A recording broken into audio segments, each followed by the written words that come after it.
বুহিডিঙৰ বুকুৰ 400 বছৰৰ পৰা কৈবৰ্ত সমাজে কেনেধৰণে নাও খেল খেলি আহিছে সবিশেষ আজি এই ভিডিঅ'টোত জনাবৰ কাৰণে চেষ্টা কৰিম। আহক উকি এটা। নমস্কাৰ বন্ধুসকল, বৰ্তমান গৈ আছো দিহিং নদীৰ পাৰত হৈ থকা নাও খেল চাবৰ বাবে। ধুনীয়া এটা পৰিৱেশৰ মাজেৰে এনেধৰণে আৰু ক'ত গৈ আছো সকলোখিনি আপোনালোকক জনাই আছো। গতিকে এটা ভাল লগা ভিডিঅ' হ'ব গৈ আছে। আৰু কৈবৰ্ত সম্প্ৰদায়ৰ লোকসকলে পৰম্পৰাগতভাৱে 1 বহাগৰ দিনা এই নাও খেলখন মানে আয়োজন কৰে। একদম খুব সুন্দৰকৈ আজি এই নাও খেলখন আপোনালোকক দেখাবৰ কাৰণে চেষ্টা কৰিম। অসমৰ আটাইতকৈ চৰ্চিত হৈ থকা তেল ডিপুটোত এতিয়া তেল ভৰাই লওঁ খোৱাঙৰ। বিহুৰ শুভেচ্ছা থাকিল দেই। কি মোলৈ পিঠা চিঠা নাই নেকি একো? বিহু ছুটি নাই পোৱা? মিলাই তেলটো ভৰোৱা হৈ গ'ল আৰু এতিয়া গৈ আছো আমি নাও খেল। বলক। বিহু দিনটোতো ছোৱালীকেইজনে ইমান সুন্দৰকৈ তেওঁলোকৰ দায়িত্ব তেওঁলোকৰ কৰ্ম পালন কৰি আছে, দেখি ভাল লাগি যায়। ইয়াৰ আগতে তেওঁলোকৰ সৈতে ভিডিঅ' বনাইছিলোঁ মই, প্ৰায় 2 মিলিয়ন মানে চাইছিলে, মানে পুৰা ভাইৰেল হৈ গৈছিলে। 3 বছৰমান হ'ল মই ভিডিঅ' কৰা। ৰাইডঙীয়া দৌলৰ এখন গেট হয়, ৰাইডঙীয়া দৌল আছে ইয়াত কলাখোৱা পাইছোহি বৰ্তমান।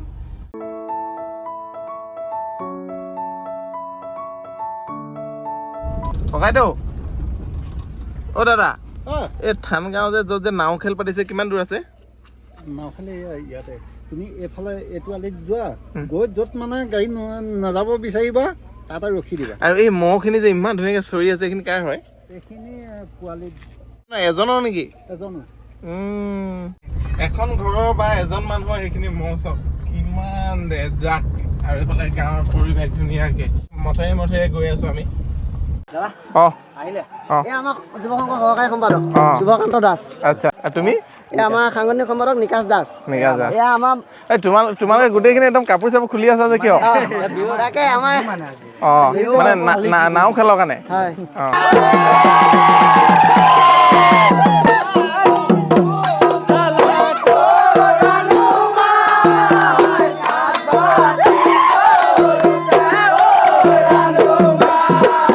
দিহিং থানগাঁওবাসীয়ে পৰম্পৰাগত গীতেৰে ইমান সুন্দৰকৈ গাই মেলি আদৰি আনিলে খেলপথাৰ বা মঞ্চৰ কাষলৈকে। সঁচাকৈ ইমানখিনি মৰম পালে আৰু আমাক একো নালাগে। বহুত ধন্যবাদ জ্ঞাপন কৰিছো গাঁওবাসীলৈ। দিহিং থান গাঁৱৰ যি পৰম্পৰা 400 বছৰৰ পৰা অনুমানিক তেওঁলোকে এনেধৰণে পৰম্পৰাগতভাৱে এই নিয়মসমূহ কৰি আহে। মই প্ৰথমতে আপোনালোকক এটা নিয়ম দেখাবৰ কাৰণে খুজিছো। এয়া হৈছে মাহ হালধি বৰ্তমান তেওঁলোকে সংমিশ্ৰণ কৰি আছে ভকতসকলে। আপোনালোকে দেখিব পাইছে এয়া হৈছে তেল পানী। ইয়াত মানে ঔটেঙা আৰু মিঠাতেল মিক্স কৰা হৈছে। আৰু এই তেল পানীটো ঘঁহিলে কি হয়? এই তেল পানীটো ঘঁহিলে মানে আমি যেতিয়া তেল পানীটো গাত ঘঁহি দিম, যেতিয়া আমি নৈত গৈ পিনে ডুব মাৰি দিম, তেতিয়া আমাৰ কাণে নাকে কোনো পানীয়ে এটেক কৰি সোমাব নোৱাৰে। তাৰ কাৰণে মানে তেল পানীটো ব্যৱহাৰ কৰা হয়। তাৰপৰা আমি মাহ হালধি অকণ চবকে দি দিম। সেইটো আকৌ সিটো খনা-খনি কৰিব, ককাই ভাই আই বোকাই যি যেনেকৈ আছে ইয়াত সকলোৱে খানি পিনে ভৰিত ধৰি সেৱা কৰিব। সেৱা কৰাৰ পাছত গৈ পিনে আমি নদীত তেতিয়া গা ধুওঁ।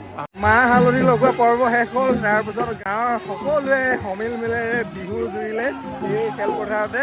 আৰু এতিয়া গৈ আছো দিহিং নদীৰ য'ত নাও খেল হ'ব পৰম্পৰাগতভাৱে সেইখিনি ঠাইলৈ। গাঁওবাসী ৰাইজলৈ আপোনালোকে লক্ষ্য কৰক, প্ৰত্যেকৰে বৰ্তমান গাত মাহ হালধি লাগি আছে। ধুনীয়াকৈ ইজনে ইজনক মৰম চেনেহ লগাই দিয়া হৈছে। এই পৰ্বটো আপোনালোকৰ কিমান বছৰৰ পৰা এনেধৰণে চলি আহিছে? আজি অতীজৰ ককা দেউতাৰ দিনৰ পৰা চলি আহিছে। এয়া হৈছে দিহিং নৈ। আৰু এই দিহিং নৈ পাৰতে তেওঁলোকৰ যি পৰম্পৰাগত নাও খেল বৰ্তমান আমি কৰিবৰ বাবে গৈ আছোঁ গাঁৱৰ সমাজৰ লগত। এনেধৰণে এফাকে আমি পুৰণা বিহু শুনিম ধুনীয়াকৈ হাত চাপৰি লগে লগে। দিয়ক নদী পাৰৰ কাষে গৈ থাকোঁ।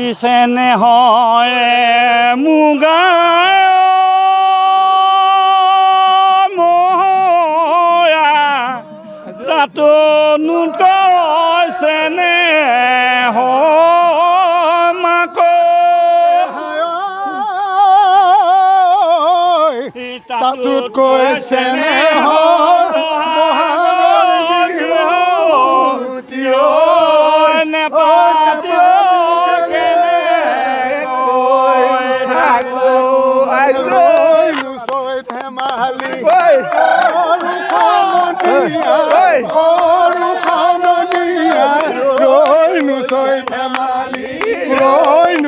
ধেমালি বহাগী এৰিব লাগিলে নাথাকে ঐ অসমৰ জুই টিঙত এইফালে আপোনালোকে লক্ষ্য কৰক প্ৰত্যেকে মাহ হালধি তেল টেঙা লৈ মেলি এতিয়া গা ধোৱা পৰ্ব হৈ আছে। এয়া গা ধুব, গা ধুই শেষ কৰি ধুনীয়াকৈ নাও খেল আৰম্ভ হ'ব। হয়, কেনেকুৱা লাগিছে আজি? নাও খেল আৰম্ভ হ'ব এতিয়া আৰু নাও চক আহি আছে। সেইফালে এখন দেখিছে, এখন এইফালে এখন, দুখন, সেইফালৰ পৰা এখন আহি আছে, তিনিখন, এনেধৰণে পুৰা গাঁওবাসী ৰাইজে নাও লৈ আহি আছে। এতিয়া কিছু সময়ৰ পাছতে নাও খেল আৰম্ভ হ'ব আৰু এই যি নাও খেলৰ পৰম্পৰা তেওঁলোকৰ 400 বছৰৰ পৰা একাধিক সময় এনেধৰণে পালন কৰি আহিছে। এয়াই কৈবৰ্ত সম্প্ৰদায়সকলৰ বিহু সংস্কৃতি ধৰি ৰখা এক পৰম্পৰা। এয়া চাওক, নাও লৈ এইফালে কণমানিসকলে অহা আৰম্ভ কৰিছে।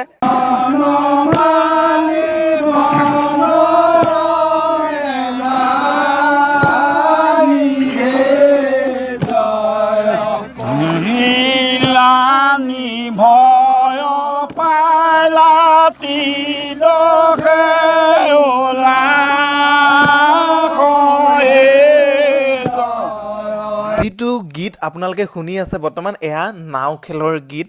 প্ৰথমত গৈছে ভকতসকল আৰু এই মাজৰ অংশত যি দেখিছে এয়া যুৱকসকল, একেবাৰে শেষত আপোনালোকে দেখিছে এয়া শিশুসকল। এই নাও খেলত ভাগ ল'বৰ বাবে কিমান নিপুণ হ'ব লাগিব আপোনালোকে ভাবকচোন এবাৰ। দেখিবলৈ তেনেই সহজ লাগিছে কিন্তু যথেষ্ট কঠিন। নাও খেলৰ যি পৰম্পৰা আপোনালোকে দেখি আছে, এয়া কৈবৰ্ত সম্প্ৰদায়ৰ লোকসকলে প্ৰায় 400 বছৰৰ পৰা এনেধৰণে পালন কৰি আহিছে আৰু মই প্ৰথমবাৰ এনেধৰণে দেখাৰ মানে অনুভূতিখিনি ল'ব চেষ্টা কৰিলোঁ।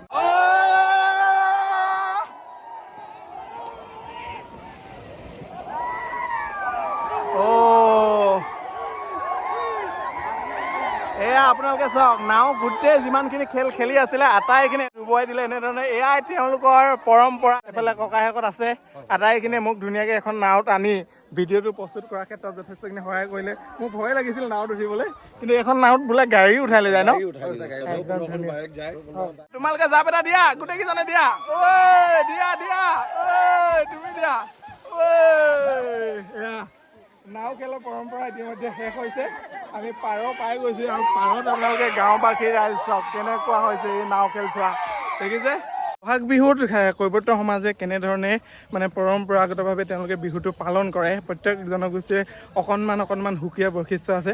তেওঁলোকৰ বৈশিষ্ট্য বা তেওঁলোকৰ বিহু পালন কৰা নিয়মটো অকণমান দেখাবৰ কাৰণে চেষ্টা কৰিলোঁ। খুব ভাল লাগিল। প্ৰথমবাৰ এই অনুভৱখিনি ল'বৰ কাৰণে চেষ্টা কৰিলোঁ। কি নাম তোমাৰ ভাইটি? মোৰ ঋষি দাস।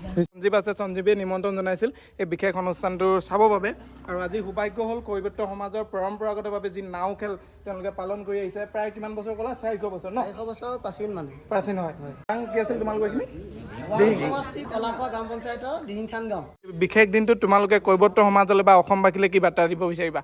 সমূহ অসমবাসী ৰাইজক জনাওঁ যে কৈবৰ্তসকলৰ এই সংস্কৃতিটো আপোনালোকে যাতে ধৰি ৰাখিবলৈ চেষ্টা কৰে আৰু আজি দুই এজনে আপোনাৰ ইউটিউব চেনেলৰ জৰিয়তে চিনাকি হ'ব বা জানিব বিচাৰে, তেওঁলোকে পৰৱৰ্তী সময়ত আমাৰ লগত যোগাযোগ কৰি আমাৰ সংস্কৃতিৰ বিষয়ে জানিব চেষ্টা কৰক। হয়, কৈবৰ্ত সমাজ আমাৰ ঘৰৰ ওচৰতো তাত আছে, মই তাতো গৈছোঁ। কিন্তু তেওঁ আমাৰ সেই কৈবৰ্ত সমাজে এই তোমালোকৰ যি পৰম্পৰা নাও খেলৰ এইটো ধৰি ৰখা দেখা নাই। তেওঁ ধুনীয়া এটা অনুৰোধ কৰিছে। গতিকে তেওঁলোকৰ যি সংস্কৃতি ধৰি ৰখা এক যাত্ৰা বুলি ক'ব খুজিছোঁ মই, বা এক পদক্ষেপ বুলি ক'ব খুজিম। গতিকে এই পদক্ষেপটোক আমাৰ কৈবৰ্ত সমাজে আদৰি লওক, তাকে আশা কৰিছোঁ। আৰু ধন্যবাদ জনালোঁ নিমন্ত্ৰণ জনোৱাৰ বাবে। আৰু যুৱকসকলক পুনৰবাৰ অভিনন্দন জ্ঞাপন কৰিছোঁ। যোৱাবাৰ নাও খেলটো যাতে আৰু প্ৰচাৰ হওক, মই আকৌ পুনৰ আহিম। ঠিক আছে, বাই বাই। এইফালে কণমানি ব্লগাৰ এগৰাকী লগ পাই গ'লোঁ, নমস্য দাস। আজি এই অনুষ্ঠানত কিমান দিন হ'ল ব্লগ কৰা ভিডিঅ'? আৰু ইনষ্টাগ্ৰামত তুমি বোলে বহুত ধুনীয়া ধুনীয়া ডান্স কৰা হয় নাই? হে, ইনষ্টাগ্ৰামৰ আইডিটো কৈ দিয়া, আমাৰ ৰাইজসকলে তোমাৰ ডান্স চাব পাৰিব তেতিয়া। নমস্য দাস। আপোনালোকে তাৰ ডান্স মই চাব বুলি আশা কৰিলোঁ। আৰু এতিয়া এই গাঁৱৰ পৰা বিদায় লওঁ।